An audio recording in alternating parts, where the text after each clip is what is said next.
Beatles, जिन्होंने world wide 600 million album sold out करके record बनाया था, उन्हें एक देश ने बैन कर दिया। कारण क्योंकि उन्हें भूख नहीं लगी थी। अब देखो, पूरा माजरा कुछ ऐसा था कि फिलीपींस की फर्स्ट लेडी इमेल्डा मार्कोस ने इन्हें अपनी पार्टी में इनवाइट किया, पर ये इनविटेशन द बीटल्स के पॉलिसी के खिलाफ था, तो उन्होंने बड़ी विनम्रता से इनविटेशन को मना कर दिया। लेकिन मैडम ने उनके ना को दिल पे ले लिया और कर दिया बीटल्स को अपने देश से बैन। बताओ, ये भी कोई बात हुई? मतलब इंसान का कंसेंट, उसकी पॉलिसी, उसके भूख न लगने की कोई कदर ही नहीं है। और अगर इमेल्डा से भी ज्यादा कोई गया गुजरा है तो वो है चाइना, वो देश जो हर दूसरे सेलिब्रिटी को अपने देश का दुश्मन समझता है। तभी तो कैटी पेरी, मरून 5 और जस्टिन बीबर के जैसे कई सारे सेलेब्स वहाँ बैन है। और एक तरफ जहाँ ये इंटरनेशनल सेलेब्स बैन है, वहीं अगर इंडियन सेलेब्स की बात करें तो आप मानो या ना मानो, बॉलीवुड में 2.5 किलो के हाथ से लोहा मनवाने वाले सनी देओल और उनके साथ ही भाई और बाबा भी बैन है। लेकिन क्यों?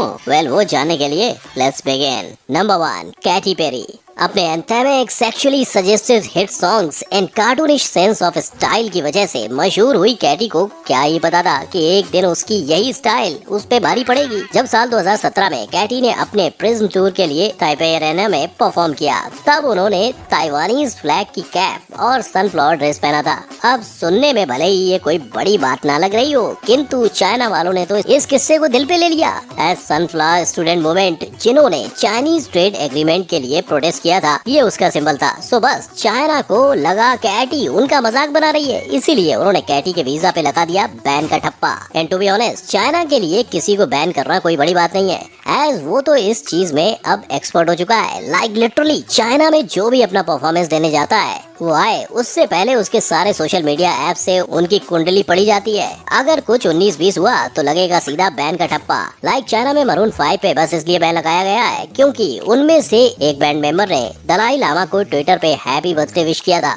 ठीक वैसे ही ब्रैड पिट भी 15 सालों तक चाइना में बैन रहे, एज उन्होंने 7 इयर्स इन तिब्बत फिल्म की थी जो चाइना को पसंद नहीं आई। और मिली साइरस, जिन्होंने ऐसी पिक पोस्ट की थी, उनको तो बैन होना ही था। और सेम यही हरकत जीजी हदीद ने की थी, उन्होंने बुद्धा डॉल का मजाक बनाया एंड एट लास्ट बैन हो गए। And let me tell you, China के इस बैन लिस्ट में एक नाम JZ का भी है, एज उन्होंने अपने एक गाने में चाइनीज अथॉरिटीज को drug dealer, pimp, violence and guns के साथ रिलेट किया था। ये तो बस कुछ नाम थे, अभी तो और भी कई सारे नाम है। And in future who knows कितने नाम और जुड़ने वाले हैं। Number 2, Mike Tyson. Professional boxing के गुरु माने जाने वाले माइक टायसन ने आज की लिस्ट में दर्शन क्यों दिए हैं, ये तो आप समझ ही गए होंगे। और ये कौन से देश में और क्यों बैन है, उसकी कहानी मैं सुनाता हूँ। तो जिस कंट्री में ये बैन है उसका नाम है न्यूजीलैंड, और जिस वजह से ये बैन है वो है टायसन को मिली 6 साल की सजा, जो उन्हें 1992 में एक 18 साल की लड़की का रेप करने की वजह से मिली थी। हालांकि उन्होंने कभी 6 साल की सजा पूरी नहीं की, बल्कि 1995 में ही उन्हें पैरोल पर छोड़ दिया गया। असल में न्यूजीलैंड में इमिग्रेशन एक्ट के अकॉर्डिंग 5 साल या उससे ज्यादा की सजा पाने वाले किसी भी इंसान को वीजा नहीं दिया जाता। और इसीलिए जब ये वहाँ डे ऑफ चैंपियंस इवेंट पर बच्चों को मोटिवेशनल स्पीच देने जा रहे थे, तब इनका वीजा कैंसिल हो गया। वहाँ के लोगों का भी यही कहना था कि माइक टायसन, जो खुद जेल में क्रिमिनल के तौर पर समय बिता चुके हैं, वो बच्चों को स्पीच देने के लिए एक रोल मॉडल नहीं है। नंबर 3, केशा। अब आपने ये कहावत तो सुनी होगी, दुनिया के लिए आप चाहे कितना भी बदल लो, दुनिया आपको आपके पास से ही जोड़ के देखती है। केशा इस कहावत की परफेक्ट एग्जांपल है, एज उन्होंने मलेशिया में अपनी परफॉर्मेंस देने के लिए स्पेशली एक सॉन्ग की लिरिक्स चेंज की थी, सो दैट वो वहाँ के कल्चर को ठेस न पहुँचाए। बट हुआ क्या, मलेशिया अथॉरिटीज ने कॉन्सर्ट के ठीक एक दिन पहले ही केशा को मलेशिया में बैन कर दिया, बाई स्टेटिंग कि वो वहाँ के कल्चरल एंड रिलीजियस सेंसिटिविटीज को हर्ट कर सकते हैं। इस बैन एंड कॉन्सर्ट के कैंसिल होने की वजह से प्रमोटर्स को 1.1 मिलियन रिंगिट यानी 1.94 करोड़ का लॉस झेलना पड़ा। बट इस बात से मलेशिया को तो क्या ही फर्क पड़ता, एज उनके लिए वो वहाँ का culture and rules he important है। यही तो वजह है कि उन्होंने केशा के जैसे ही बियोंसे को भी मलेशिया में बैन किया हुआ है। उनका कहना है कि बियोंसे काफी प्रोएक्टिव है एंड जिस प्रकार के वो कपड़े पहनती है वो एक स्ट्रिक्ट मुस्लिम लीडरशिप देश के अगेंस्ट है, उनके कल्चर एंड रिलीजन के खिलाफ है। सो बस बियोंसे के वीजा पे भी लग गया बैन इन मलेशिया का ठप्पा। Number 4, Lindsay Lohan. हम इंडिया वाले सब कुछ बर्दाश्त कर सकते हैं पर झूठ कतई नहीं, और लिंडसे लोहन से यही चूक हो गई। मीन गर्ल मूवी से नेम एंड फेम का डबल गेम दुगनी तेजी से बढ़ाने वाली इस एक्ट्रेस ने ट्विटर पर झूठ बोला। इस अभिनेत्री ने अपने ट्वीट में ये क्लेम किया कि न्यू दिल्ली में बच्चों को रेस्क्यू करने वाली रेड के फर्स्ट रेड से उन्होंने 40 बच्चों की जान बचाई है, और बस ये गई फंस। क्योंकि इनके इस ट्वीट को सच मानकर जहां एक तरफ हॉलीवुड से लेकर पूरी दुनिया इनकी सराहना करने में बिजी थी, वहीं सच जानने वालों ने इनका ये झूठ बर्दाश्त नहीं किया। जल्द ही इंडियन अथॉरिटीज के पास ये कंप्लेंट पहुंची, जिस रेड के गुणगान इन्होंने अपने ट्विटर पर किए हैं, उस रेड के दौरान ये इंडिया में खुद मौजूद ही नहीं थी। और सोने पे सुहागा तो ये हो गया कि बीबीसी जिसके साथ मिलकर जब लिंडसे इंडिया में चाइल्ड लेबरिंग बच्चों के रेस्क्यू और उस रेस्क्यू मिशन की डॉक्यूमेंट्री को शूट करने आई भी थी, तो उसके लिए उन्होंने इंडिया में वर्किंग वीजा तक नहीं लिया था, यानी वो इंडिया में इलीगली टूरिस्ट वीजा पे एंटर हुई थी। तो बस फिर होना क्या था, लिंडसे की इस चोरी पे सीना जोरी को देखकर इंडियन अथॉरिटीज ने भी बिना देरी के उनके दोबारा इंडिया आने की आशा पर निराशा का स्टैंप लगा दिया। Number 5, Justin Bieber.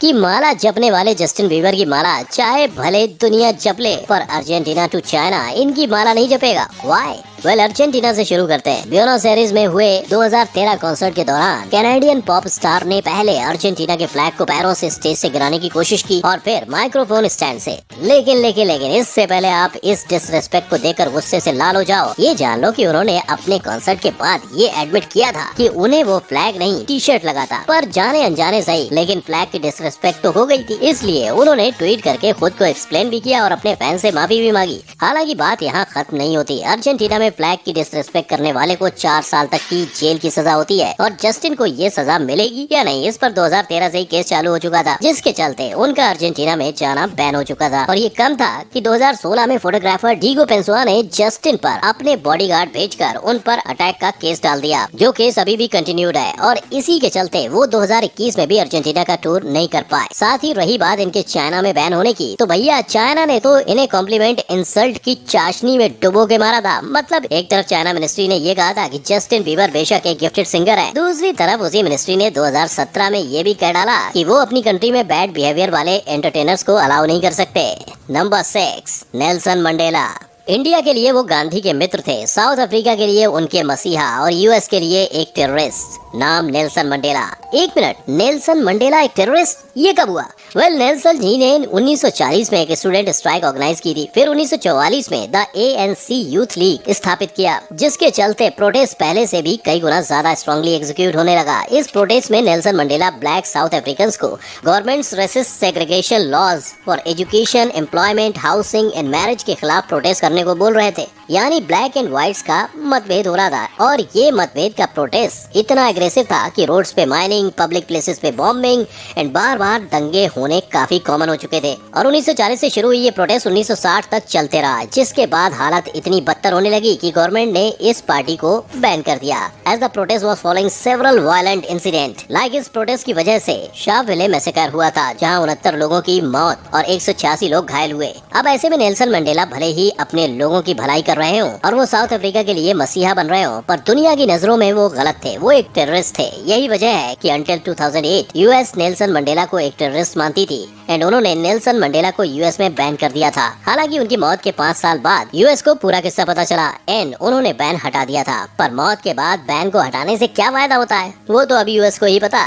वेल, ये सब हुई इंटरनेशनल सेलेब्स की बात। अब बात करते हैं इंडियन सेलेब्स की।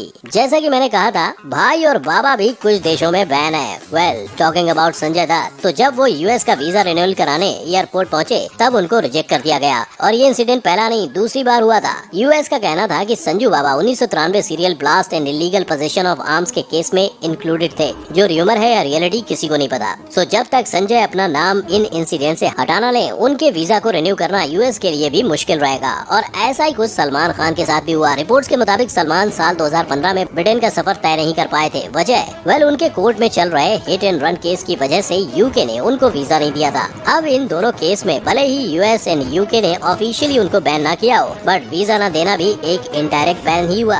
अब इन सारे सितारों के अलावा अगर आपको भी किसी ऐसे सितारे का नाम पता हो जो किसी देश में डायरेक्टली या इनडायरेक्टली बैन हो, तो उनका नाम बताओ in the comment section. Video को लाइक, शेयर एंड चैनल को सब्सक्राइब कर देना। हम मिलेंगे फिर। जय हिंद।